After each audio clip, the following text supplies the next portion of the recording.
دا کم خلک چې وایي جی چې موسیقي د روح غذا ده هغه دې دا ویډیو لږ وګوري جی قلنا عند الله خير من الله ومن التجارة والله خير الرازقين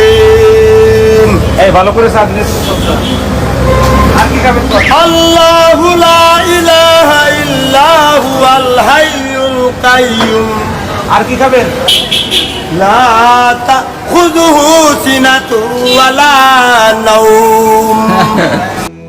ویډیو تاسو وکړه جی زاشم د خپل درب کلام نه قسم دې داسې کشش پکې دی دا خلک ځان تراخ کی دا زړونه لکه د مغناطیس ځان تراخ کی داسې کشش پکې پروت دی یو آینه د جی چې ځان ته پکې ګوري خوند بدر کوي خو په شرط د دې کم زړونو لجی هغه زړونه چې بیماران ګوري نه ښه هغه زړونه چې د ایمان پر رڼا سره مضبوطي او تندرستي هغه غذا د روح غذاګانې څه دي دا تلاوت دی ښه د بیمار روحونو جی هغه دغه ګانې بجانې دي جی زه به تاسو ته نن یو څو خبرې وکړم چې د قرآن عظمت څومره دی یعنې یو دوه واقعیت صرف بیانوم د عربو به دستورو د نبي علیه السلام دور کې چونکې هغې کې خو ډېر غټ غټ شاعرانو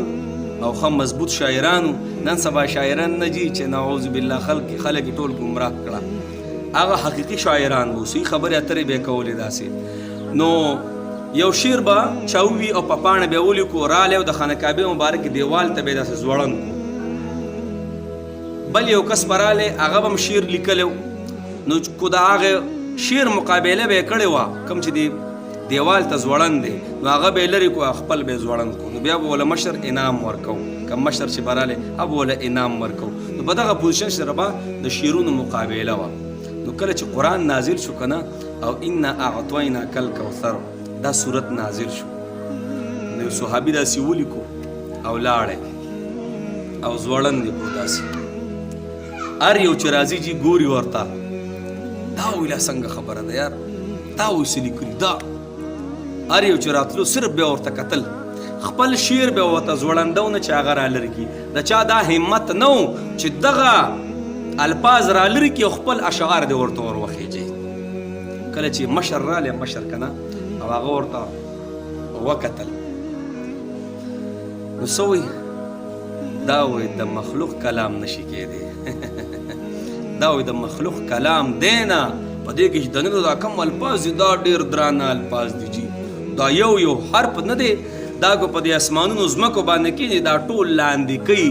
چیتئ د زور د وجې نه دومره روب او دبدبه ده په دې الفاظو کې نو څه وي وایي دا د مخلوق کلام نشي کېدی جي دا مخلوق کلام نه دی او جناب زما د رب په کلام کې خو ډېر عجیبه اثر دی ګوره نبي علیه الصلاة والسلام چې به کله تلاوت کو که نه په مسجد نبوي کې به ناسو تلاوت پې کول نو دا غټ غټ کافران نه دي ابو سفیان رضی الله دی کې خو بیا زیاتر پکې مسلمانان شو خو د اسلام د زندګۍ نه مخکې خبره ده نو دومره کشش پکې و په دې قرآن کې دومره کشش دومره به یې راښکل کول چې دا غټ کافران نه دي دوی به د شپې راتلل او چونکې هغه اهل زبان و پوهېدل به چې دا څه وایي دا نازل شوي څه دي په نبي علیه السلام دا کمې خبرې اترې کوي نو څه به یې وي رابلل او داسې پټ په د دیوال خواته ودرېدل چې محمد رسول الله صلی الله علیه وسلم څه وایي داسې به ورته ولاړو داسې کشش به پکې و نو بیا به یو بل له مخې له ورلل دا غټ غټ کافران چې کوم دي سرداران یو بل ته وي ته څه کې بل وي ته څه کې بس وایي دقه شان یاره خبره اتره ده زه خو محمد صلی الله علیه وسلم په ده باندې چې دا کم نزول کېږي زه خو دې راوستی ما په دې کې خو یو عجیبه کشش دی او یو عجیبه زور دی پکې زه خو یې دې راوستم نو یو بل ته بیا قسمونه وخوړل چې تم قسم وخوره تم قسم وخوره بیا به نه راځو په سواله به بیا چې په کور کې به د ټینګېدو نه او بس بیا چې به دا ټیم شو د نبي اسلام تلاوت پې کوو هغه ټیم به هغه ټیم یې چونکې درته پته وه دوی ته پته وه چې دې ټیم کې نبي علیه السلام تلاوت کوي نو بیا به راله د کوره به بیا په زور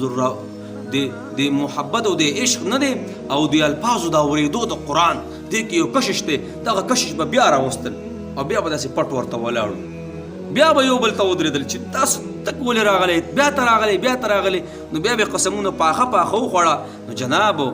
زما په کلام کې خو دومره اثر دی زما د رب کلام کې کم کلام چې په ما نازل شوی دی هغې خو داسې اثر دی چې دا غیر مسلمو ته کله واورې نو عجیبه کشش پکې دی عجیبه کشش و باقاعده د هغوی د سترګو نه څه کېږي جړاګانې راوځي لکه کم چې مشهور قاری دی ډېر ښایسته نوم یې دی نوم یې رانه ير شو هغه چې به کله تلاوت کوو که نه یو پیره د غیر مسلمو کې تلاوت کوو نو هغه ټولو جړل او پوهېدل پې نه خو بیا هم جړل ولې کشش دی جي او جي ما سره په کور کې پروت دی جي او جالکي پکې دننه مچو ساس کړي چې کله په ما جګړه شي جي نو زه یې راواخلم ته قسم وخوره زه قسم وخورم یو بل ته په جولو کې بیا ورولو نعوذ بالله ټوپک هم د ساز کړی جي او چې کله زما لور خور ودیږي نو د هغې د پاسې بیا ونیسو ویسې وسره او چې کله میت د کوره وځي نو د هغې خواته یې د پاسې کړو دا دې دپاره دا کلام راغلی دی نو غرض مې دی عجیب قرآن کې ډېر عجیبه کشش دی جي چا نه ویلی یو ټکی شروع کوي یو په میاشت کې الف لام میم ووایه خو ختمه شروع یې که پرېږدی ما ډېر کشش دی پکې جي ځان ته آینه کو هر وخت کې پکې ځان ته ګورو ډېر عجیبه تاثر زما په کلام کې پروت دی خو جي په زړه کې صحیح که نه بیا به دا تاثر قبول کړي صحیح دی جي الله دې مونږ ټولو له هغه ایمان راکړي کوم ایمان چې قرآن مجید خوښوي او تلاوت خوښوي